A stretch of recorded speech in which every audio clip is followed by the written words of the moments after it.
Bismillahirrahmanirrahim. Assalamualaikum warahmatullahi wabarakatuh. Saya Ramanita Lintang Sari dengan NIM 1761206051 akan memaparkan materi tentang problematika masyarakat modern dan perlunya akhlak tasawuf. Baik, yang pertama saya akan menjelaskan tentang pengertian masyarakat modern. Masyarakat modern terdiri dari dua kata, yaitu mengaitkan masyarakat sebagai pergaulan hidup manusia atau himpunan orang yang hidup bersama di suatu tempat dengan ikatan-ikatan aturan yang tertentu. Sedangkan modern diartikan yang terbaru, secara baru, mutakhir. Dengan demikian, secara harfiah, masyarakat modern berarti suatu himpunan orang yang hidup bersama di suatu tempat dengan ikatan-ikatan aturan tertentu yang bersifat mutakhir.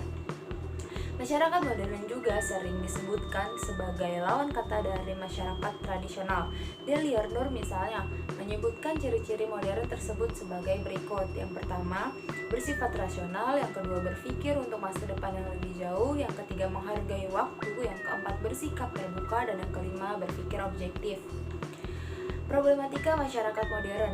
Revolusi teknologi dengan meningkatkan kontrol kita pada materi, ruang, dan waktu menimbulkan evolusi ekonomi, gaya hidup, dan pola pikir, dan juga sistem rujukan. Dalam kaitan ini terdapat tiga keadaan dalam mensikapi revolusi industri, yaitu kelompok optimis, pesimis, dan pertengahan di antara keduanya. Bagi kelompok optimis, kehadiran revolusi teknologi justru menguntungkan, seperti yang diperlihatkan Ziyazir Sardar. Menurutnya, revolusi informasi yang kini sedang dijajakan sebagai suatu rahmat besar bagi umat manusia. Sedangkan bagi kelompok pesimis yang memandang kemajuan di bidang teknologi akan memberikan dampak yang negatif, karena hanya memberikan kesempatan dan peluang kepada orang-orang yang dapat bersaing saja, yaitu mereka yang memiliki kekuasaan, ekonomi, kesempatan, kecerdasan, dan yang lain-lain.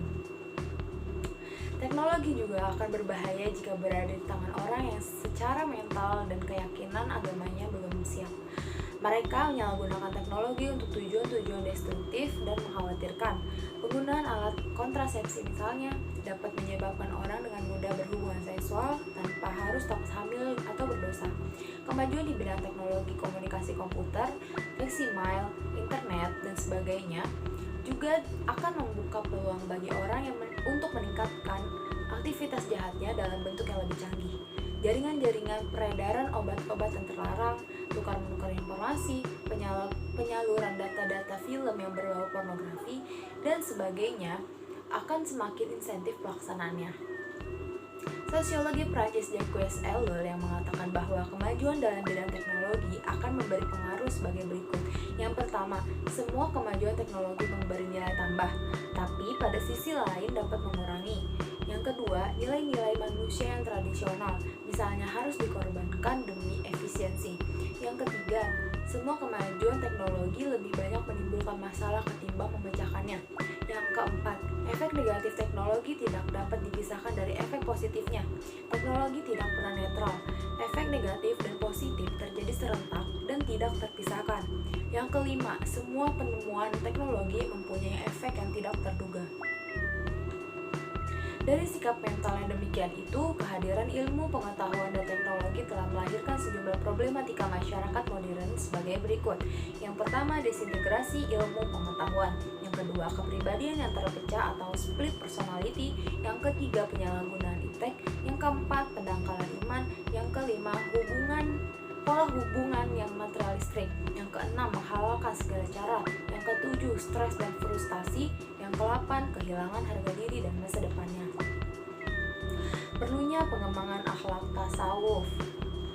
Banyak cara yang diajukan para ahli untuk mengatasi masalah tersebut, dan salah satu cara yang hampir disepakati para ahli adalah dengan cara mengembangkan kehidupan yang berakhlak dan bertasawuf. Kemudian, mengapa hal itu perlu? Komarudin Hidayat mengatakan, yang pertama, turut serta terlibat dalam berbagai peran dalam menyelamatkan manusia dari kondisi kebingungan akibat hilangnya nilai-nilai spiritual. Yang kedua, memperkenalkan pemahaman tentang aspek esoteris atau kebatinan Islam, baik terhadap masyarakat Islam yang mulai melupakan maupun non-Islam, khususnya terhadap masyarakat Barat. Yang ketiga, untuk memberikan penegasan kembali bahwa sesungguhnya aspek esoteris Islam, yakni sufisme, adalah jantung ajaran Islam. Sehingga bila wilayah ini kering, maka keringlah aspek lain di ajaran Islam. Baik, cukup sekian pemaparan yang saya bisa sampaikan. Kurang lebihnya mohon maaf. Wassalamualaikum warahmatullahi wabarakatuh.